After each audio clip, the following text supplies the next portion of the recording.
Okay, I'm always fascinated. Talking pastors, how long do they take to prepare a sermon or something? I mean, it's got to be a lot of work.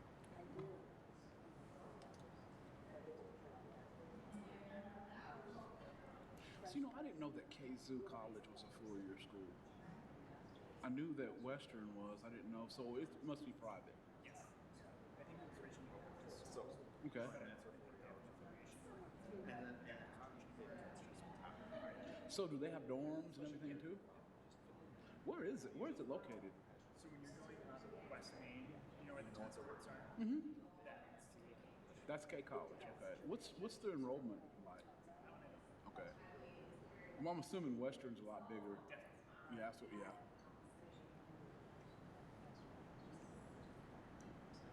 So do they have any sports teams? I think they have soccer. Yep. Obviously tennis. Yep. I think basketball. Okay. Because I sure said that's got to be a lot of work to engage. Because how long your typical 45 minutes or 10 longer? Okay. Yeah, that's about right. Yeah. Right. You can't do it. It's now 6 o'clock, and we'll go ahead and call the January 13th meeting of the Citizens Public Safety Review and Appeal Board to order. I hope everyone had a wonderful end of the year and holiday and is looking forward to all that the new year will bring. Roll call, please. Right. Jason Allen has an excused absence. Christopher Caldwell. Here. Okay. Ashley Huber. Present. Wally Farrar. Present. Ebony Hempel. Is that absent? Okay. Barbara Miller. Here. Regina Miller. Here. Susan Stapleton. Here. And Teresa Thrash has an excused absence.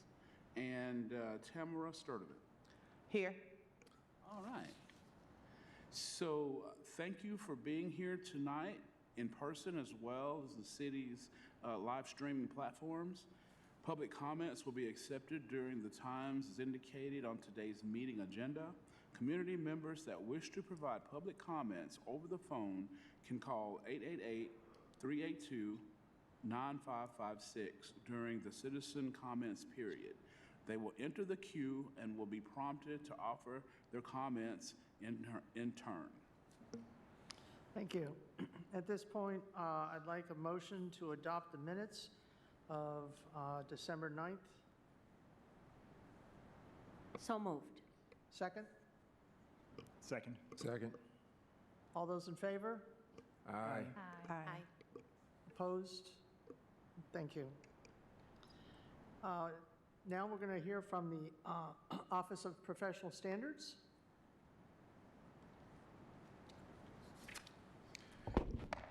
Good evening, everyone. Inspector Chuck Mason with Professional Standards.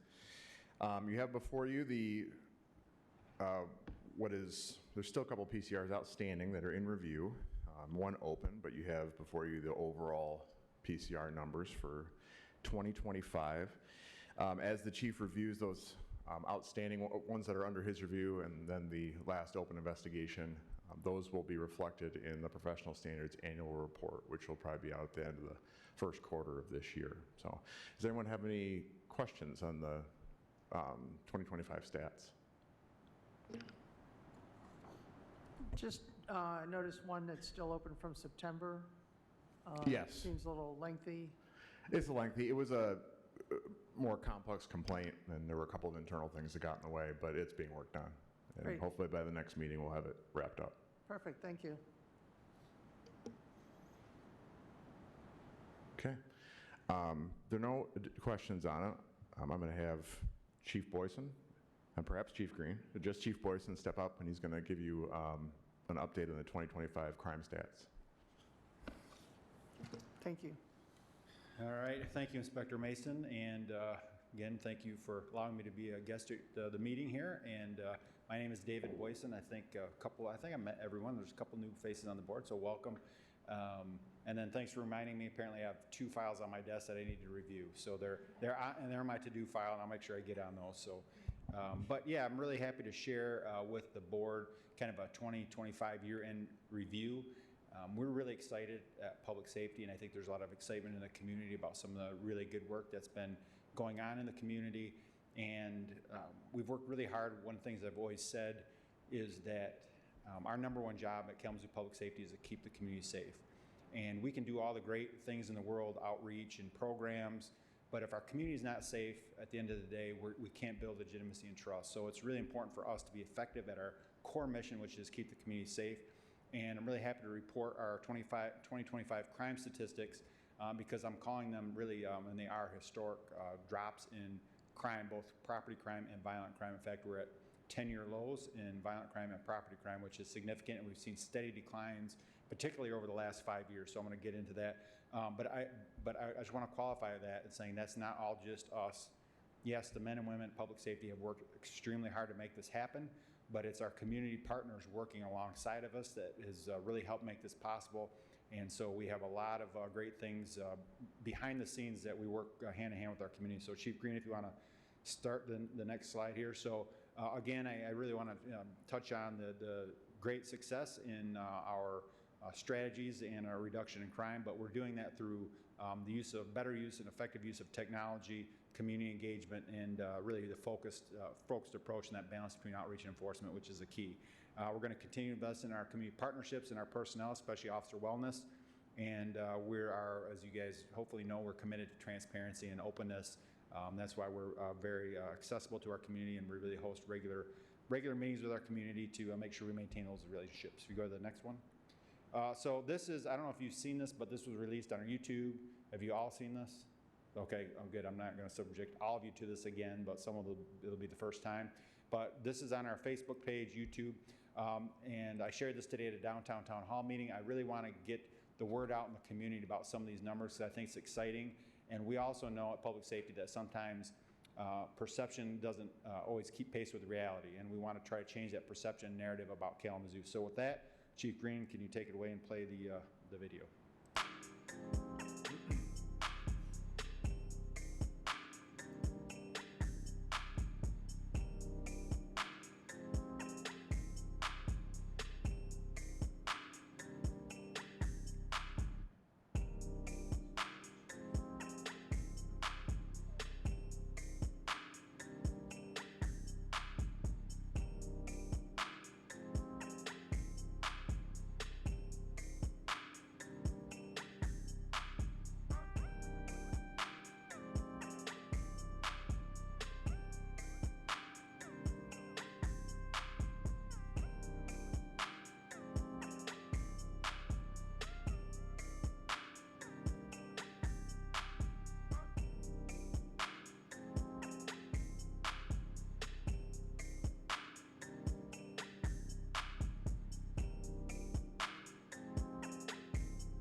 Okay, so I thought that was a pretty good overview of a lot of hard work that's taken place throughout the years. So again, I really applaud the men and women at public safety for their hard work, and our community partners, which you are part of our community partners. So again, here's kind of the numbers again.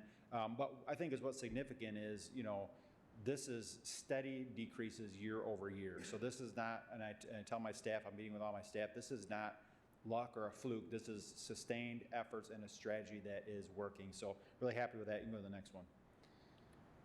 And then just on homicides alone, so 2025, the number of homicides we had in 2025 is the lowest we've had since 2018. So it's really encouraging. So we definitely got to keep that up. And so people ask me, well, what are you doing to make these numbers happen? And it's easy to say, well, if it was one thing that we would have done it years ago, because it's not one thing. This is a lot of pieces of strategy, and I could sit here and talk for about 2 or 3 hours about all the things we're doing. I'm not going to do that to you. But I will tell you that I think one of the key things that we've really implemented in this last year, in addition to improved use of technology, is really improved leverage of community partnerships. So we've always done for the last many years a weekly crime reduction meeting, which happens on Tuesday, where we share information about who is driving crime and violence in our community. And we know that a small number of people drives the majority of the violence. And most of the times, the people in the room, the staff knows who those folks are. So we develop strategies to, address the most violent people. But we also, and that's on Tuesday. On Wednesday, we have a community outreach meeting. And this is where I think is what's special. Not a lot of other communities are doing this. In fact, I don't know of anyone in Michigan that is doing this. But on Wednesday, we bring in community partners from various community groups, Community Violence Intervention, Peace During War, Bent Not Broken, Pastors on Patrol, Police Athletic League, our community partners, and we bring them into headquarters, and my staff shares information with them from that crime reduction meeting, and that's a one-way information sharing session. We give them information, we don't get information from them. We tell them who is at risk, who's driving the violence, who we think is going to be involved in our next violent incident, and almost every time in that room, someone knows, either maybe they said, hey, I used to coach that kid in basketball, or I know mom, or I know dad, I know family member, and we have them do interventions behind the scene to help calm these things down. Because we know that law enforcement and the criminal justice system is formal social control, and that can only go so far. It's that informal social control is way more effective when you have someone you respect, like I said, a coach, a teacher, a community member saying, hey, knock it off, or you need to stop doing this stuff. That is way more effective. So what we're doing is we are coordinating those two efforts. It's that, again, that balance between outreach and enforcement, and it's not one or the other, it's doing both and coordinating those two, which that's why we got a quick picture of this meeting that we just had a couple weeks ago. So super important. So you go to the next slide. And again, these are, I didn't cover this in this last shot, the presentation, but shots fired are continuing to decrease year over year. It's not just people hit and homicides, but just gun violence in our community in general is on decline. So next one, and this is our fatal and non-fatal shootings. So you see the orange, those are non-fatal shootings, and the blue are fatal shootings. And you can see all areas have steadily declined. And again, you'd have to go back to 2018 to find less than 7. That year we had 6 homicides. So again, one is too many, and we're not saying we're done. We're going to continue this, but we are trending in the right direction. So. Again, we work hard. One of the things I think has helped driving these numbers down is we have to be effective. So when there is a shooting or a crime, we solve those as quick as possible, especially when it comes to gun violence group involved. If you don't get ahead of it, that's going to cause retaliatory shootings. So if we can get those cases closed, the quicker the better. I'm happy to report we've solved 6 of 7 homicides. So we have 1 open from last year that they are continuing to work on. And then we're also looking at back in 2021, 22, 23, we had a spike in homicides. If you go back to that chart, you see the numbers were high those years. It was the post-pandemic. It was just, it just takes a little while to recover from some of those things that happened. And so recognizing that, we've worked on where we got a cold case team that we assigned now to go back and look at those cases. We partnered with Western Michigan University and their cold case team to go back and look at some of those cases from 21, 22, 23 in particular. I'm happy to report that we've got charges on 2 of those cold homicides. So we're going to continue to do that to make sure that we hold people accountable and bring closure to those families and their victims. And again, I saw in that highlight, but my officers seized 407 illegal firearms off the street last year, which to me is still a crazy number. I think we were over 400 last year as well. That's more than a gun a day these officers are taking off the street. So to me, when I started 30 years ago, if you got a gun off the street, that was a big deal. You didn't see that very often. Now, literally more than a gun a day we're taking off the streets on average. So you go to the next one. When I talked about technology, it's really important that we leverage technology to make us more effective. Again, one of the things I talked about earlier about the perception versus reality on how safe the community is, we're trying to help that perception. One of the things, Deputy Chief and I were out of town at a conference in Nashville, and there was these police cameras at every intersection. You know, the white boxes with the blue lights. They're almost at every intersection in downtown Nashville. So we brought that here. The City Commission supported a pilot program where we got 10 of these locations throughout the downtown Central Business District and Northside Cultural Business District. So you should see some of those out here. There's a picture of one. And again, it's mostly for prevention, but if we do have an incident, that allows us to go back and rewind, see what was happening, and help us solve those cases quicker if we do have an incident that happens. License plate reader technology is still, if you talk to my detectives, that is the #1 tool they're using to solve our shootings and homicides, because almost every crime has a vehicle as a nexus. They're taking it to or from the scene, and we have solved homicides with that equipment that I am almost certain we would not have solved without that technology. So we added 19 additional locations, 19 additional cameras in 7 additional locations. And then the other thing that's helping us solve crime is our Fusus integrated camera system that allows us to, it's a public-private partnership, so if you have businesses with security cameras, if they give us access, we can access their exterior cameras. So if something happens, we're able to rewind that, see what happens, and then we're able to get an image of that suspect out to the patrol cars on their computers in their cars. So technology that didn't even dream of when I started is now really helping us keep our community safe. And really the message we want is, if you're gonna do a crime, don't do it in Kalamazoo because you will get caught. So go to the next one. These are the locations you can see where we've done this pilot program for these cameras. Again, we're focusing right now on the downtown business district and Northside business district, but we are certainly looking to maybe expand that in the future, looking at maybe off campus, the student housing area off Western Michigan University for a few sites, as well as some others. So we're hearing a lot of positive feedback, and a lot of residents are they're asking for these in their neighborhoods, which I think is a good sign to show the trust that we built with the community, and to show that we are using this technology the right way to help our community, and we're not abusing this technology. Go on to the next one. Just another update on something we're really excited about at Public Safety. This mobile nuisance issue, I'm sure you're hopefully familiar with this, but this has been a curse on our community for as many years as I've been here in one form or another, and I've been here over 30 years. And we've tried many things to stop it, and nothing has been successful or sustainable. So just so you know what the mobile nuisance party is, it really impacts, disproportionately impacts the Northside residential neighborhoods. You'll have hundreds of cars or more coming in, and it's usually like 4, 5, 6 o'clock in the morning on usually a Saturday evening. And the residents are tired of it. They can't sleep at night. It causes all kinds of issues with litter and trash, loud noise, and then usually we have 1 or 2 shooting incidents a year stemming from this activity. The big concern that we have with this is the safety risk for our community. So if you have a rescue, like a medical emergency in your home, many times we couldn't get a rescue rig or an apparatus or an ambulance down your street because of gridlock from the traffic. Or if we have a shooting, we can't get to the victim to render aid because we can't even, bring our equipment to the scene. So we had to do something. So I really applaud our city commission. We worked with them this last winter and spring, and we were able to, and our city attorney's office worked closely with them, and we were able to amend our ordinance for mobile nuisance parties. I've learned from experience that folks involved in this type of activity don't really care about tickets. They don't care about arrests even. But if you tow their car, they do care. And we tried towing their cars during the incident, but you can see from this image, this is Chicago Munchies here from not this last summer, but the summer before.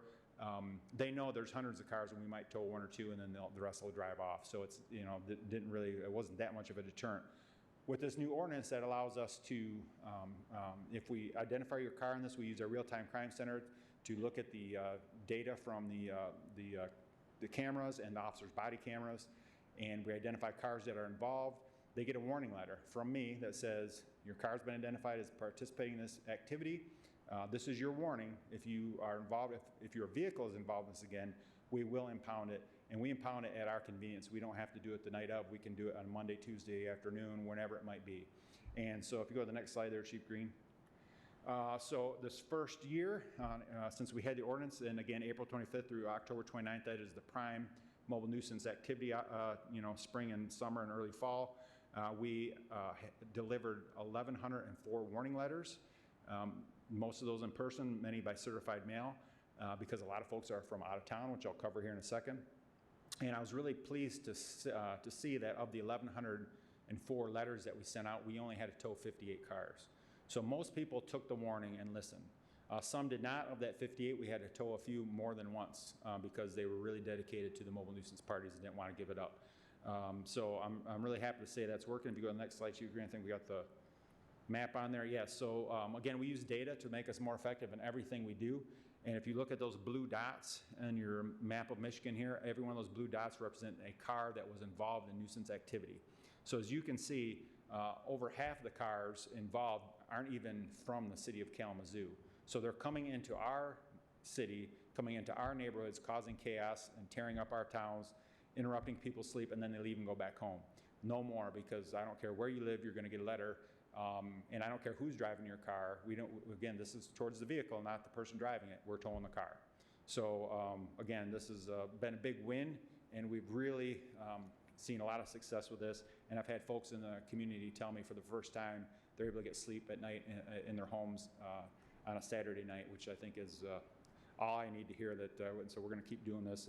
But again, it's using that technology and really strategies that we develop during our group violence intervention strategies about, hey, we know who the people are. Let's directly communicate them, give them the warning. If they choose to ignore it, that's on them, and there'll be consequences. So if you go to the next one. This is just a copy of the letter that everybody gets, and spells out the ordinance, the type of activity that they can't do, and puts them on notice that this is your warning. And so when they do it again, they can't blame anyone but themselves. So it's been very effective. So that's a big win for our staff too, because talk about killing morale in the department when you have to come in every weekend and deal with this activity until literally 6, 7 o'clock in the morning. So you're about 9, 10 hours into your shift, and this thing is just getting started, and you're tired, and it's overwhelming. And so I'm just glad, not only for the community's sake, but for my officer's sake, that we've got a strategy that works. Go to the next one. Homeless outreach, to just touch on this briefly, we know that that is a big concern. We do community surveys and find out what the concerns of the community, and usually issues surrounding our unhoused population is usually one of the top 3 concerns. And so we put more resources towards it. So we have, before we had a sergeant and an officer assigned to our community service team. This last year we expanded that by 2 additional officers, so we have 3 officers and a sergeant. And their job really is to, again, like I talked about, a small number of people drive the majority of the problems, identifying who these repeat calls for service people are, building relationships with them, talking to them, and making sure they get the services they need. And we work closely with ISK, Integrated Services Kalamazoo. We have embedded social workers that ride with the officers to make sure these folks are getting the services they need. So it's been very successful. Finding a Way Home program, we know that a lot of folks get kind of dumped off in Kalamazoo. Many times they don't even know, if you talk to them, why they're here. They have no connections here, no family here. And we give them opportunity to go back to where their support system is. And we have funds that we've gotten through private donations to allow us to relocate to where their support systems are. We don't just dump them off like people do to us. We make sure that they have a support system before we make that arrangement. So next one there, Chief Green. Touch on victim advocate role. This is something that we created. It's fairly new. Tanya Turner was our community collaborator, and I kind of retasked her with also being a victim advocate. And I realized that one person is not enough, so I'm really pleased to say in 2026 here, on actually January 5th, we started a second victim advocate who is in the room, Caressa Bryan, if you know her. So I told her I wasn't going to put her on the spot and make her speak because she just started on Monday. But we're really pleased to have Caressa. If you don't know Caressa, she goes way back in the community and is very well respected in the community and has a great heart, which is what we want. One of the things I recognized is that there was a gap in, we had maybe a crime occurred in a victim, especially a victim of a violent crime, and maybe by the time that investigation works its course, we get a warrant for their arrest, and then charge it, and then it goes to the prosecutor's office where there is victims assistance help in the prosecutor's office, but that could be months where they're not really getting the help they need, the guidance they need, communication from our department on what's going on with their case, and then also what services are available. There's a lot of resources that the state provides for victims, our crime victims, and our folks in Kalamazoo weren't tapping into that the way they should. So with the great work that Latanya and Caressa will now be doing, that's going to help our crime victims. And our goal is to help them, because I always say the criminal justice system is terrible, but it's the only system we got, and it's certainly terrible if you're a victim of a crime having to deal with the courts, and it's just very intimidating. So we want to help and walk with our victims as much as we can, and I'm really pleased to have Caressa and Latanya doing just a phenomenal job. So we'll go next one. So lastly, I'll touch on this. We can be really good at fighting crime and reducing numbers, but we got to make sure we're treating the community the right way. That's super important. So one of the things that I've always, when I first started as chief, well, where's your data? How you treat the community? How do you know what's your data? And so we started this My90. I know you're all familiar with that. It's our survey tool, and we started that a couple years ago now, so we're getting some really good data on that. And I just shared the year-end report from My90 here in front of you. So we do two things. We do traffic stop, post-traffic stop surveys. So if you get pulled over, you should get a card with a QR code on it. It takes you to the survey, which, and a lot of people say, well, I don't think people are going to be really happy about being pulled over. And it's not about whether you're happy about being pulled over or whether you got a ticket or not, but, procedural justice. How were you treated? Were you treated with respect? Were you, did the officer answer your questions? Did they, it's mostly how you were treated, and we'll go on to that in a second. So again, I'm really pleased to say on traffic stops, if you look in front of you, vast majority rate the experience after a traffic stop as either positive or very positive with their interaction with the officer. And if you look at this, this chart here, this is all races. So this is overall aggregate numbers. If you go to the next slide there, Chief Green. And again, these are the procedural justice questions that we measure. And if you see that, 95% of the folks that we stopped said that they were treated with respect, which is huge. 93% said they were treated fairly. 92% said they were listened to. So 95% understood what they were told. So all very positive on traffic stops. You go to the next one. Now this one I think is interesting because this one you filtered out by race, and this one is Black, African American, Hispanic, Latino, and Native American. So typically populations where historically we've struggled as not only law enforcement in Kalamazoo but nationwide to build trust. And so you look at that by race, and to me it's really reassuring as chief to say, well, these numbers are the same as the overall numbers. So we're not treating people differently based on their demographics or race. So I think that's super encouraging. Again, vast majority either positive or very positive. Next one. This is the same numbers, and again, 93% said they were treated with respect, 90 in the 90s. So again, I think that's really encouraging. So the data is good, and we're going to keep doing this. The thing I also love about My90 is it allows people to not just check these boxes on a rating scale, but allows them to free text comments. So they, most of the times, we have a lot of positive comments about the officers and their interactions, and which is good because what we do is we have all these monitors in the stations and at headquarters, and we put those positive comments on there for the officers really to recognize their good work and also rewards them and encourages more positive contacts. And officers love to see the comments, and there's some really great ones on there. So next one there, Chief Green. And I have to end with this, Chief Green. You want to touch on this? They're probably tired of hearing me talk. You go ahead. Okay, but we are hiring. I always say this. So our hiring process just started Monday. Monday. Yep. So we are looking for good people. Please spread the word. We always say we can train the skills and stuff, but we have to hire the people with the right heart to do this work because it's hard work. It's not easy. You have to have the right patience and temperament, and you have to care for the community. And so we're very fortunate. We still get a lot of good people, but we need more. And so if you know someone, please spread the word. or if some of you are looking for another career, apply today, as it says. So I think that's all I got. Yeah, time for any questions, and I'll turn it over to the chair. We have some questions. The community partners you mentioned, if someone's interested in that, would they contact you and try and get a group organized, or are there groups that we could join, or? You talking about our outreach? Community partners. So those are folks that are carefully vetted, because we have to have, now we'll take anyone's help, but as far as our outreach that we send out in the community, you have to have someone that is respected in the community and someone that understands maybe some of these things some of these families are going through. So a lot of our outreach folks have lived experience with some adversity in their lives, and so we have a real close group, and it's taken us, years to build this group. So we started this really back in 2016, and so we got 9 years into this work, and so we're really blessed to have those partnerships. But there's certainly many other ways that you can partner with us instead of just being out there doing outreach. But yeah. Good, thank you. I also want to compliment you. I've noticed a couple police cars on Stadium lately, trying to maintain control there. But thank you for that police presence. I appreciate it. Yeah, traffic enforcement is also another real big concern. Yeah. Other questions? I have one quick question. A lot of your stats in the video especially were impressive. There were a lot of the seconds reporting for the response times for the fire department, for law enforcement. And it was going really quick, but I jotted down about 400 seconds for response time. Yep. Is that for emergent calls? What is the response time for non-emergency calls? I don't have the data for non-emergency calls, but we try to keep 300 seconds for all emergency calls.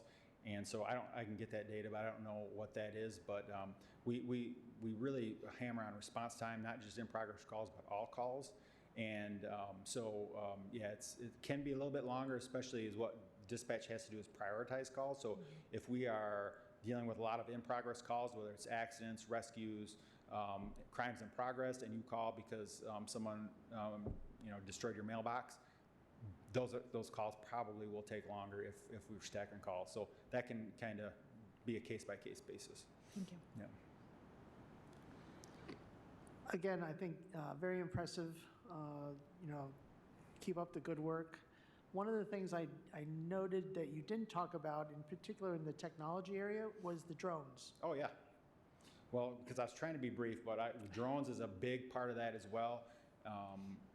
Again, we use those for many things.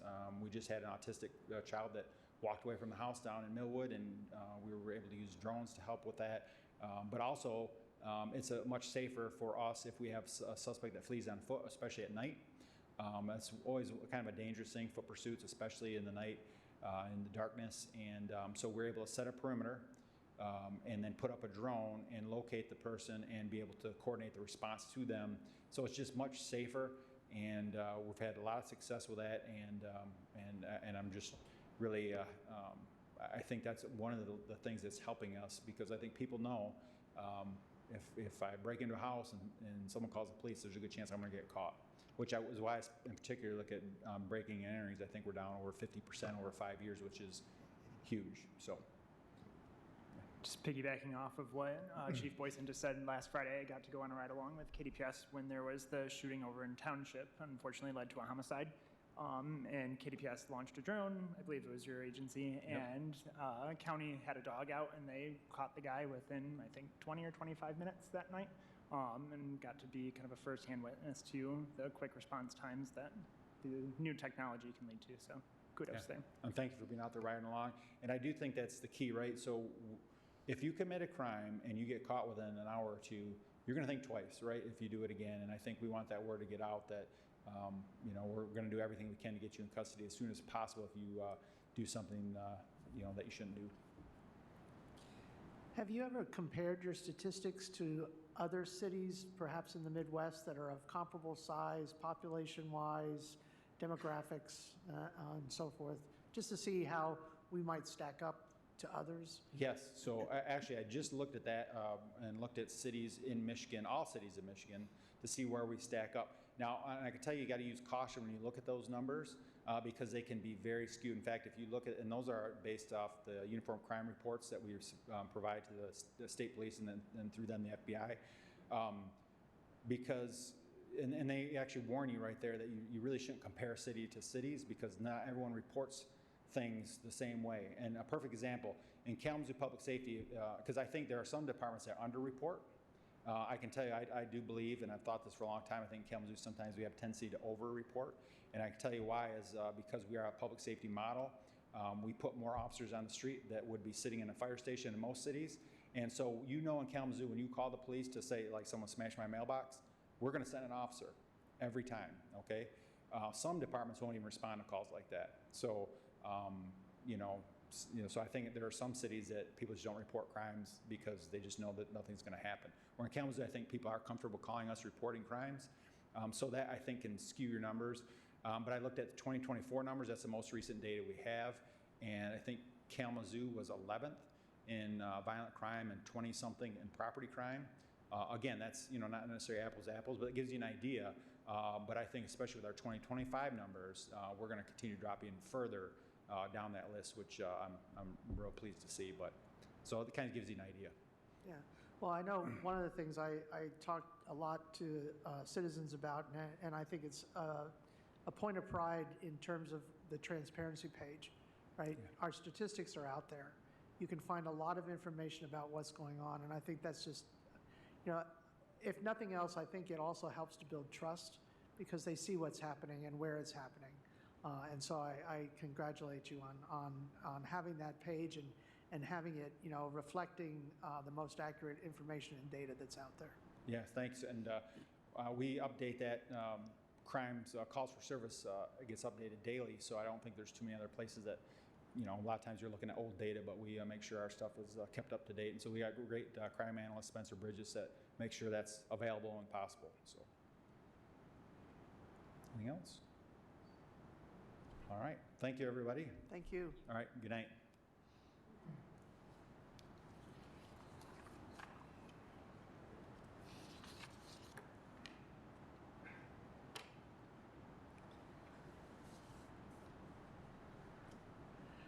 Next, we have an opportunity for the general public comments. Speakers would have 3 minutes for their comments. We'll start with anyone in-person speakers and then go to call-in speakers. People who want to offer comments via phone should call 888-382-9556 starting now through the end of this public comment period. While the Citizens Public Safety Review and Appeal Board welcomes your comments, this is not a time for dialogue between speakers and board members or city staff. So that your concerns can be addressed, we ask you to provide your contact information. Also be mindful of the time limit and finish your sentence within the time expiration. Do we have any in-person comments? And are there any online?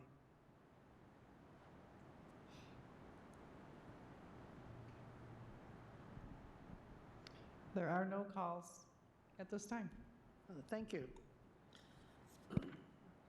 In that case, we'll move on to the announcement of our upcoming meetings. February 10th, 2026, followed by the meeting in March, which is on March 10th, 2026. If there are no other comments or additions, I ask for a motion to adjourn. Motion. Second? Second. Any opposed? We are adjourned. I wish our city commission meeting could go there.